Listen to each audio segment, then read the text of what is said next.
The vibration of change, that magical place where life shifts from struggle to ease, from stagnation to forward movement, from old ways of being to new ways of becoming. Yes, it can seem rather elusive to get there, but when you are in it, you feel it down to your very core, and it can positively affect everything in your life, from your relationships to your health and well-being, from your career path to your abundance, from the quality of your inner connection to the fullness of your self-expression.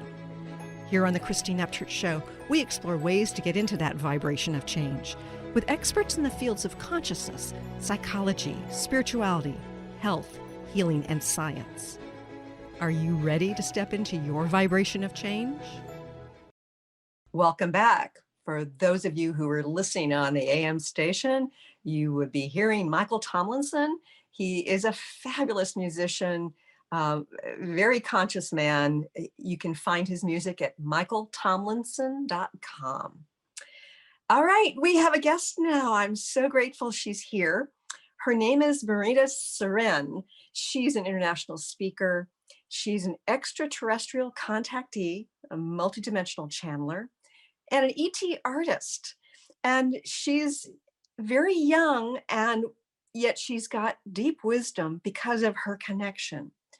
And today I'm really grateful to be having her join us today. I think she may be joining us from España, I believe, from Spain. I'd like to welcome our guest today, Marina Seren. Hi, Marina. Hi, thank you so much for having me. It's a pleasure to be here. Yes, I'm so grateful that we figured out how to connect. I think that there was a glitch with the communication, but you know, I trust in the perfection of how things unfold. And so I'm just going to trust that the message I gave to people the first, third of our show was something that somebody out there needed to hear. Yes, I agree with it too. Yeah.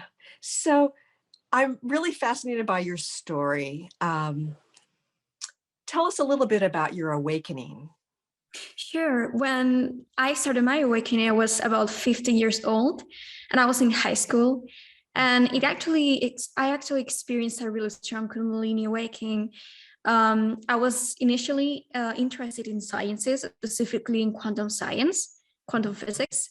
And so that's when I started to have my first awakening, which is the mind, getting all these concepts about the dynamics of how the universe works on a metaphysical perspective. So I was really intrigued also about the origins of human life. I started to get downloads and information that I didn't know that I had, previously. And so I started to question the nature of evolution, of human evolution, to the point that I thought that it couldn't be real, that we came from just an evolutionary offspring of apes or humanoids. So I started to get the strong feeling that maybe we weren't just humans, like from, hominids, but maybe also hybrids with extraterrestrial species. Because if we will compare us to other species on the planet, our kind of like evolutionary course was so intense, was so different, that something extraordinary must have happened in the environment to trigger us to kind of like change and mutate in such a way. And other animals could have also taken that path because there are thousands of species in planet Earth. So that made me realize that, yes, indeed, we were hybridized individual, and that there were many genetics, many features of humans, such as Rh negative, that didn't make any sense as to like how our genome mutated itself to create what we know as our human race. So that's how I started to have, kind of like little pieces of information, and I started to get more and more of a bigger picture on how the universe really works and what is our true origins as humans. And so I got interested about the fact that we were this kind of hybrids, that we were not alone, and that we were some sort of like genetic experiment from the skies, from the space. And that's when I reviewed the astronaut theory that we were created by the Anunnaki. and that there were certain beings that were connected to us, that there were some beings here on earth to help, on a mission, on a spiritual mission, to help remember the rest of the world, what's going on right now, and what's our true history. And that's what I got to know about the indigo children, the starseeds, the light workers, and all of that. And it was really exciting. And I had my first UFO sighting, and I started to have some sort of experiences in the astral with this kind of extraterrestrial consciousness, which then I realized it was my family. So it was really, really interesting and really amazing at first. Marina, I think that there are plenty of people out there, and they're the kind of people who listen to these sorts of shows and follow people like you, who have never felt like they belong. There's this. So I'm wondering if there is a difference between some of them who, like, if you say that we're all hybrids, as humans in a sense, but you also talk about starseeds. Is there a different path for some versus others? Well, yes, we all have different paths for sure, but talking about groups like starseeds, light workers, we definitely have something different. We definitely have a different mission because of our genetics, and it's true that we're all hybrids, but what differentiates starseeds from other kind of humans, it's more earth connected. It's that we have a little bit more of experience on other star systems integrated in our genetics. That's why we chose specific lineages that had a little bit more of extraterrestrial DNA percentage, because we're more compatible with that physical DNA. And so when we incarnate ourselves, we're making another kind of hybridization. We are blending our metaphysical DNA that has more connections and more consciousness integrated from other star system into that physical lineage. So we are upgrading in every time, and we're grounding more of the extraterrestrial frequencies on Earth.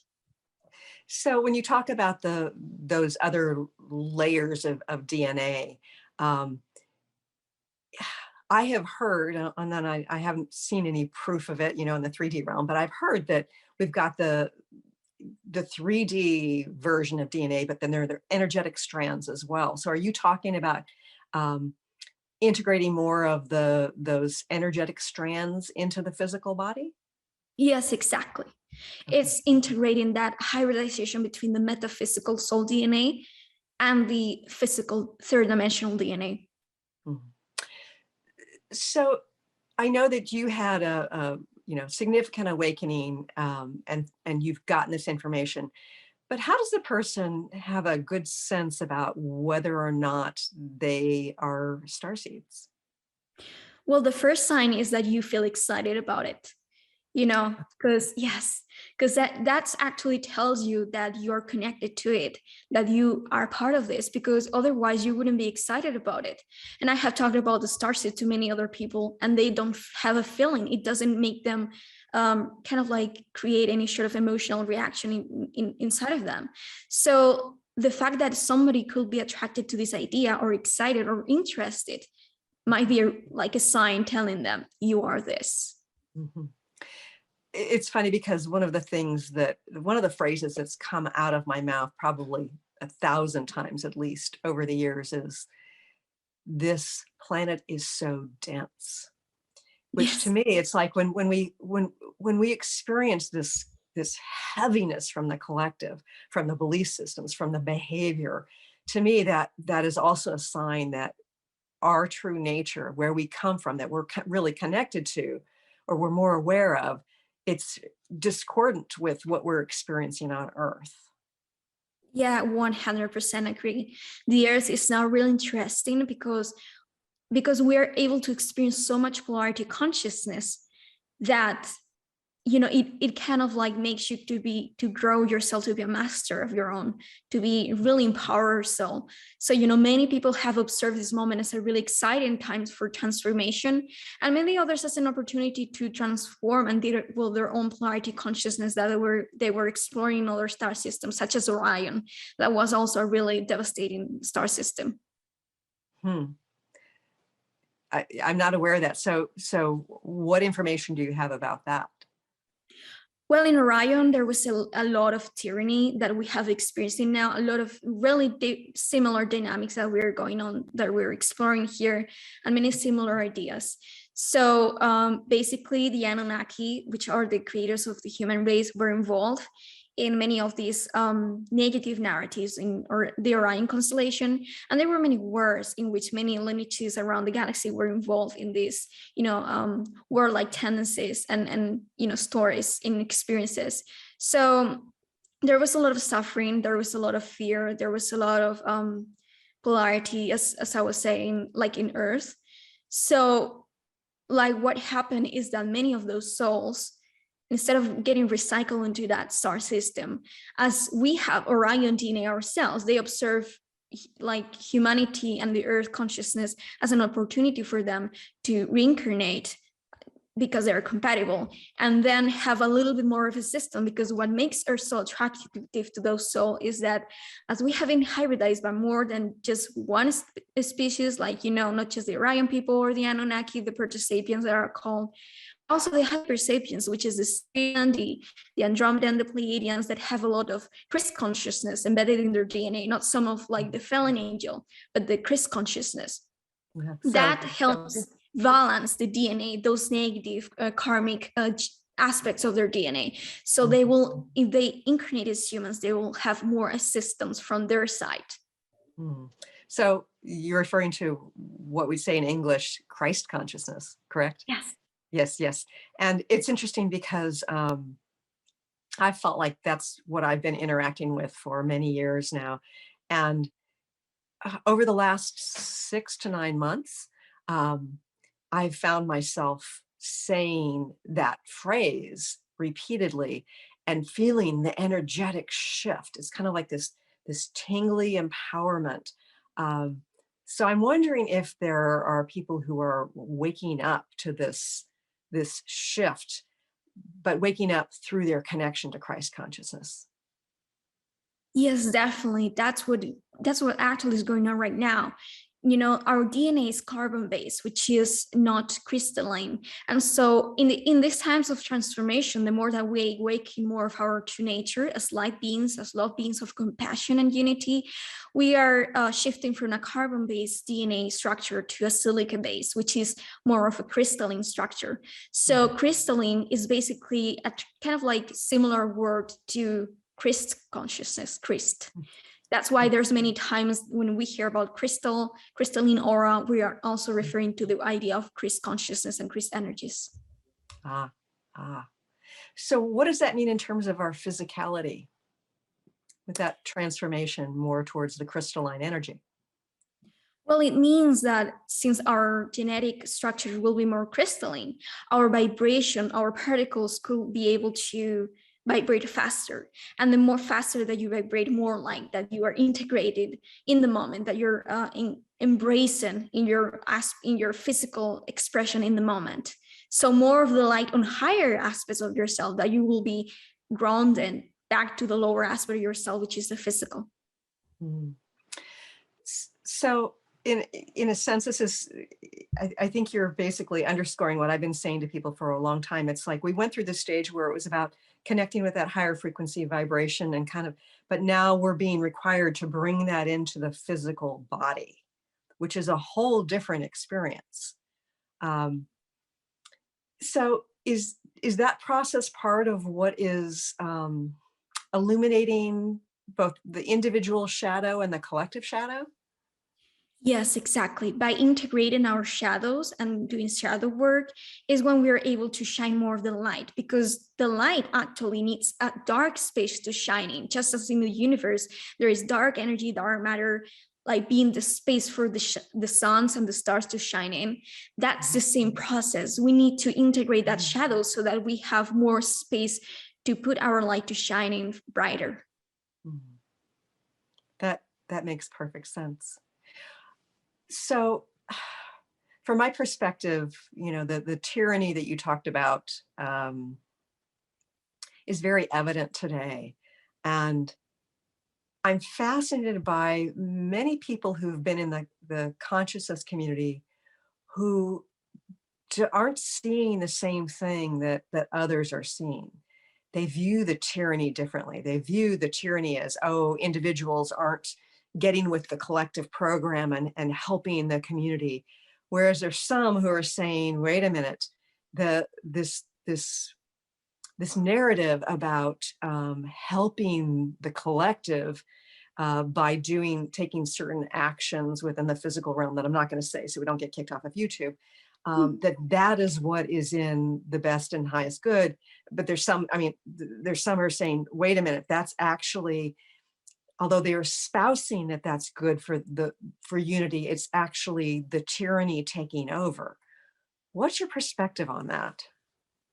Well, I perceive that we are all creating our reality, and that there are certain aspects of our governments and our society that many souls will see as different, with different values.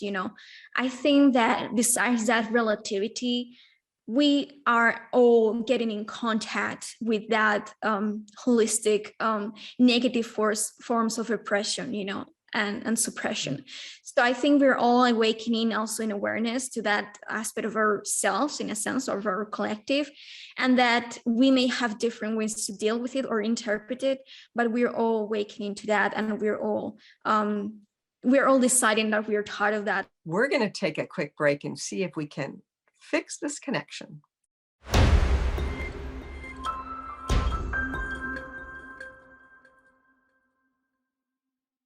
Welcome back. We have our guest, Marina Seren, back.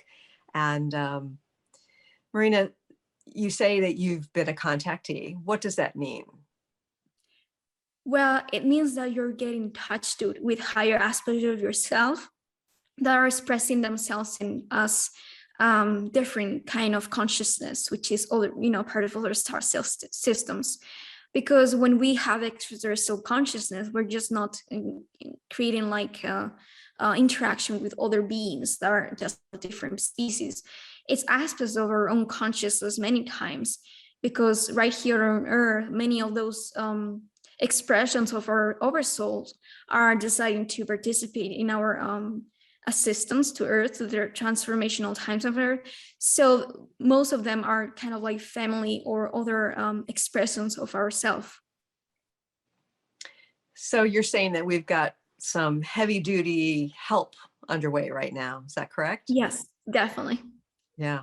So can you get more specific about who and what that help is? Well, there are many different beings from different galaxies and star systems, but the highest percentage of these beings are the ones that are part of our genetic makeup, which is the ones that I was talking about, because of their specific genetic connections. So they see this as an opportunity for them, not just for us to be helped, but for them to be of service, because when you're of service, you're also being service to self. You're also helping yourself to grow farther. Mm-hmm. So I have heard from those who have, that regular connection with ETs, shall we call them? I know that, part of it is we think in terms of aliens, but I think there's also like light beings, consciousness, the various types, that because of the free will here on Earth, that we have to invite the help in. Is that correct? Okay, I'm going to share my perspective on it. I think that we have to be very careful what kind of help we invite in. And I'm not saying to be fear-based about the energetic help, but rather to think in terms of connecting with source, connecting with our higher self, with our higher mission, and the energies that are in alignment with that. I often think in terms of the energies, the beings, whatever the help is that are here for our best and highest good, that are here in alignment with pure love, that are here in alignment with Christ consciousness.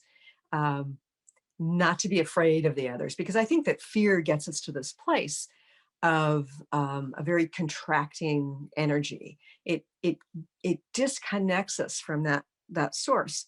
And when you think about all the fear that has come through the narrative over the last year and a half, it makes it clear why more and more people are having a harder time connecting sometimes with that higher source.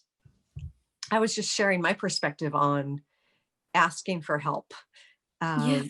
And I really do think that we have to be aware of the kind of help we invite in, that we want to invite the help in that's in alignment with Christ consciousness, with love, whatever you want to call it. Do you feel it's important that we invite help in at this time of transformation? Yes, because many times these beings are there waiting for their own call to be received, to be took, because they, as much as they wish they could help us, regardless of any interference in our communication, they have to have a green light given by us for them to co-create with us more energetically active, because there's allowed non-interaction. So sometimes it will have to take us to be aware of their help, of their possibility of getting assisted, for us to say, yes, come to us, we're ready, we want to co-create, so that they can be more in communion with us and, yes, participate. Do you feel that we need to be cautious about who and what we invite in?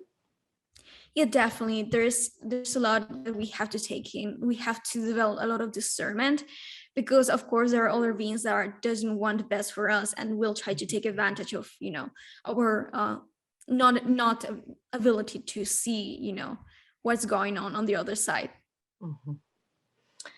It's funny, Marina, because a few months ago, I tend to be a fairly peaceful person. It's not that I haven't expressed anger. I've had big anger in my life, that stuff that needed to be healed. But in terms of, I don't have a warrior kind of pose typically. It's like, I take bugs out in a bug jar. I don't eat things that flew, crawled, swam. It's sort of in my nature. But I found myself being called to be a warrior against some very dark energy, and I won't go into details here. Do you feel that we are in a battle right now of sorts? I do agree that there is a spiritual battle going on, and that's why the indigo children are described as being warrior personalities, or rebellious energies, because when there is a structure that has been crystallized in a specific star system or civilization, there needs to be a shattering. There needs to be someone to create a rebellion to shatter that structure, that crystalline structure, to be able to create a new one. And that's when the crystal children come here after the indigo to crystallize again back a different structure. That makes perfect sense. Do you feel that we are going to be moving through this shadow to light, or do you think that the tyranny is going to win? Oh, I believe that the times of the light has come, whether if we are prepared for it or not individually. But I totally agree that it's just not in the hands of humans. It's also in the hands of the earth, because Earth's consciousness is their own consciousness. So I believe that she is deciding for herself too. That gives me chills, actually. Yeah. And so, I've personally experienced multiple of my own timelines, so to speak. Do you feel like our frequency is aligned with the frequency of Earth healing? Yes, that's a human resonance. And there has been, over the time, there has been many groups, but many different negative oriented groups and governments that has wanted to separate us from that frequency. Instead of listening music, for example, in the tune of 432 hertz, they have kind of like insisted that we will use, made mandatory that the music will be tuning 440 hertz, which is not aligned with sacred geometry and sacred numerology, with mathematical proportions that are actually mimicking that geometrical divine structures of the light, the structure of existence and the universe.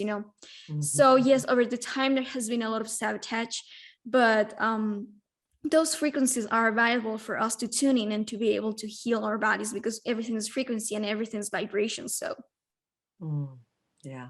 And I so align with you about the connection to sacred geometry. We could go down a whole rabbit hole. We're starting yes, to run out of time here. Before we go any further, I want to make sure people know how they can connect with you and what it is you offer. sure. Well, they can connect to me through my webpage, that is www.marinaseren.com. And that's where I Can you offer. spell that out? Yes. Can you spell out your Sure. name? MARINASEREN, Marina Seren. Yes. Okay, great. And so there I have a webpage with many of my spiritual teachings or spiritual channel messages from my higher mind. I have a blog for, to share my experiences. I have a gallery of some of my UFO sightings, some of my UFO marks, and also some of my drawings of experiences that I had, and also an ET gallery of some of my own portraits that I created, and then I have a contact information that, there a page, and I offer intuitive readings, energetic readings, and galactic portraits, as well as conscious channel messages from my higher mind. All that, and you're still really young. For many of us, it took us a lot longer to really wake up, and some of us are still working on it. So I find your story very fascinating, and I'm grateful you joined us here today, Marina. Thank you. And I know we had some glitches here, but I'm so grateful that you were able to share some of your insights and connect with my audience here today. Well, I'm really glad you had me here. Besides the technical difficulties, it was a pleasure to be here to share with you, Christine. Thank you. And I want to thank everybody for joining us here today. I look forward to talking to you again soon. Thanks so much for tuning in today. If you'd like to empower yourself to step further into your vibration of change, please visit my website at christineupchurch.com, where you can learn more about my insights, upcoming events, and private sessions.